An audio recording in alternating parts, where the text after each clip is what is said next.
Hello student, कैसे हैं आप? आई होप आप बहुत अच्छे होंगे और अपनी जो तैयारियां हैं बहुत अच्छे से कर रहे होंगे।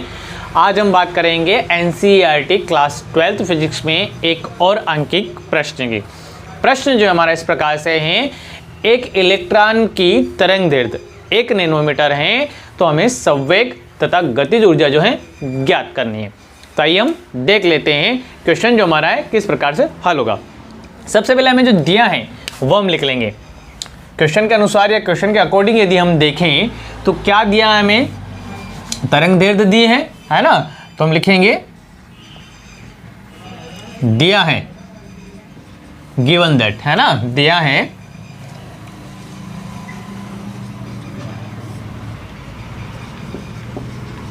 तरंग दैर्ध्य लैम्ब्डा बराबर कितना दिया है, 1 नैनोमीटर। अब नैनोमीटर को हमें क्या कर लेना है, मीटर में कन्वर्ट कर लेना है। तो ये हो जाएगा 1 गुणा 10⁻⁹ मीटर। आगे बढ़ेंगे। इसके अलावा हमें क्या दिया है, इसके अलावा बात करें तो हमें संवेग ज्ञात करना है। संवेग ज्ञात करना है, संवेग को P से रिप्रेजेंट करते हैं, ये हमें क्या करना है, ज्ञात करना है। इसके अलावा गतिज ऊर्जा ज्ञात करनी है, गतिज ऊर्जा E क्या करनी है, ज्ञात करनी है। ठीक है, तरंग दैर्ध्य दी है हमें इलेक्ट्रॉन की और संवेग और गतिज ऊर्जा में ज्ञात करनी है। तो हम फॉर्मूला लिखेंगे, सूत्र लिखेंगे। हमारा सूत्र क्या है, संवेग P बराबर होता है आपका H/λ। संवेग P बराबर H/λ, है ना, जहां H जो है वो क्या है, प्लांक नियतांक है। प्लांक नियतांक है और H का जो मान होता है वो होता है आपका 6.6 गुणा 10⁻⁻34। तो इसको आगे बढ़ाएंगे तो ये हो जाएगा P बराबर H का मान कितना हमारे पास, 6.6 गुणा 10⁻⁻34 और H लैम्ब्डा की बात करें तो कितना मान है, लैम्ब्डा का मान 1 गुणा 10⁻⁹ है ना। तो ये लिख देंगे हम 1 गुणा 10⁻⁹, ये लैम्ब्डा का मान लिख दिया। आगे बढ़ते हैं। अगले स्टेप में हमें क्या करना है, यह जो बटे वाला 10⁹ है इसको हम हर पद से अंश में ले जाएंगे। तो हमने एक नियम पढ़ रखा है कि यदि हर पद को अंश में ले जाते हैं तो जो उसका घात होता है उसका जो चिन्ह है वो परिवर्तित हो जाता है। तो यहाँ पे रहेगा आपका 6.6 गुणा 10⁻⁻34, ऊपर वाला पद ऐसा कैसा, बटे वाले पद को मैं ऊपर ले जा रहा हूँ तो ये 10 की घात हो जाएगी 9, चिन्ह इसका क्या हो जाएगा, परिवर्तित हो जाएगा।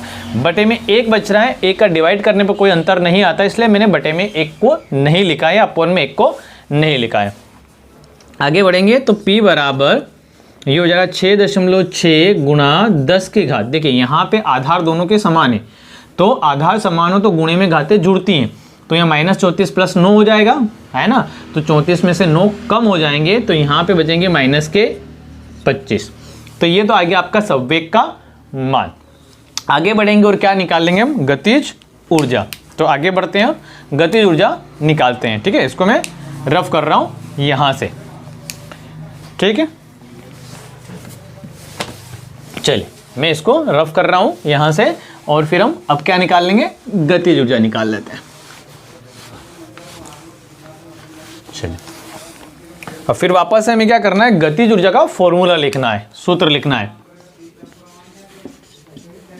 तो गतिज ऊर्जा E बराबर फॉर्मूला होता है आपका Hc/λ। ठीक है, यहां पे मैं बात करूं तो H के बारे में आप परिचित हो गए हैं। H प्लांक नियतांक है जिसका मान 6.6 गुणा 10⁻⁻34 होता है। लेकिन C क्या है, यहाँ पे प्रकाश की चाल है। C है प्रकाश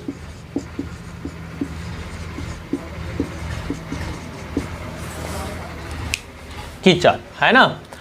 तो यहां पे अगर बात करूं मैं C के मान की, तो C का मान होता है 3 गुणा 10⁸। ठीक है, तो यह मान हम यहाँ पे रखेंगे और हल करेंगे। आगे बढ़े तो ये हो जाएगा आपका E बराबर H का मान कितना था हमारे पास, 6.6 गुणा 10 की घात -34। c का मान रखेंगे हम, है ना, इसको थोड़ा सेपरेट करना, इसको इधर लिख देते हैं। तो c है आपका 3 गुणा 10 की घात 8। तो यहाँ पे अब हमें क्या करना है, c का मान पुट करना है। तो c का मान कितना हो जाएगा आपका 3 गुणा 10 की घात 8 अपॉन में लेमड़ा का मान। तो लेमड़ा का मान कितना अपने पास 1 गुणा 10 की घात 9। तो आप 1 को गुणे में ना भी लिखे तो चल सकता है आपका, है ना। 1 का गुणा करने पर या भाग लगाने में कोई परिवर्तन नहीं होता है। आगे बढ़ते हैं।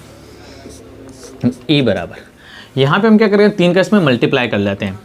तो ये हो जाएगा आपका 6 18 8.18 और 1 19, है ना, 19.8 हो जाएगा। यहाँ पे भी आप देखें तो 10 की घात 34, 10 की घात 8, आधार क्या है, समान है, गुणे में घातें क्या होगी, जुड़ेगी, है ना। तो ये हो जाएगा मेरा गुणा 10 की घात, यहाँ पे प्लस हो, है ना, लेकिन ये माइनस की वजह से घट रहा है।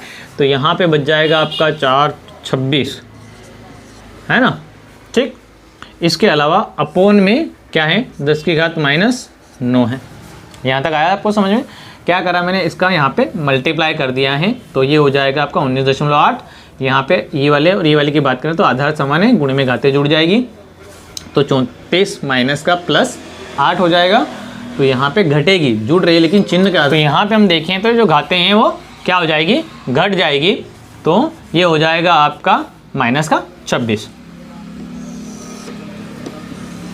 आगे बढ़ते हैं, यहाँ से आगे बढ़ेंगे तो ये ई बराबर, यहाँ पे भी वही प्रोसेस जो इससे पहले वाले हिस्से में सवेग वाले में किया था। ये जो बटे वाला पद इसको हम ऊपर ले जाएंगे। तो ये हो जाएगा आपका 19.8 गुणा 10 की घात -26 और ये ऊपर जाएगा तो प्लस का बन जाएगा, तो गुणा हो जाएगा 10 की घात 9। आगे बढ़ते हैं। तो हो जाएगा 19.8 गुणा, देखिए यहाँ पे भी आधार समान, गुणे में घातें जुड़ेगी, है ना। तो गुणे में घातें जुड़ेगी तो हो जाएगा -26 + 9। तो यहाँ पे घटेगा तो कितना बन जाएगा आपका 26 - 9। तो ये हो जाएगा आपका 10 की घात -17, ठीक। और यहाँ पे है आपका गतिज ऊर्जा ई, तो वहाँ पे संवेग निकला था हमारा। तो गतिज ऊर्जा तो इसकी इकाई हम लिख देंगे जूल, है ना।